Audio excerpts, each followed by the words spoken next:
In a time when humanity was lost, adrift in a sea of sin and chaos, a voice from the heavens called out. It called to a man named Moses. Imagine a world just beginning to understand freedom. People had just been liberated from the physical chains of slavery in Egypt, but they were quickly forging new chains for themselves. Chains of selfishness, greed, and desire. God saw this. He knew that without guidance, without a moral compass, humanity would burn itself out in the fire of its own destructive impulses.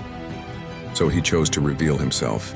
On the summit of Mount Sinai, a scene of awe and terror unfolded. Thunder cracked across the sky, fire blazed from the peak, and the very ground trembled with divine power. Into this maelstrom, one man, Moses, climbed alone to stand before the living God. There, on that sacred mountain, God himself engraved his law onto 2 tablets of stone, 10 commandments. These weren't just rules for a single tribe or a single nation. They were meant to be the moral bedrock for all of humanity, the first glimmer of light and order in a world of shadows. He began, "I am the Lord your God who brought you out of Egypt. You shall have no other gods before me." He commanded reverence, honor for one's parents, and the sanctity of truth. He set down the sacred boundaries. Do not kill. Do not commit adultery. Do not steal. Do not lie. Each word, each command was a shield designed to protect human dignity, to safeguard the freedom of the soul itself. But when Moses descended from the mountain, his face radiant with divine light, he was met with a heartbreaking sight. The people, the very ones he had led out of bondage, were dancing and celebrating around a golden calf, an idol of their own making.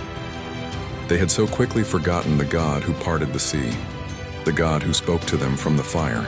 In a moment of righteous fury and profound sorrow, Moses hurled the stone tablets to the ground, shattering them. It was the first and most powerful symbol of humanity's betrayal. Yet, even in the face of such betrayal, God's mercy did not end. He instructed Moses to carve 2 new tablets just like the first. And once again, God inscribed his law upon them. On that day, a covenant was renewed between heaven and earth. The divine commandments were reestablished, not as a burden, but as an eternal light to guide us through the darkness of our own history. From that moment on, the 10 Commandments became more than just religious text. They became the enduring promise of order in chaos, of love in a world of selfishness, and a timeless guide for the human heart.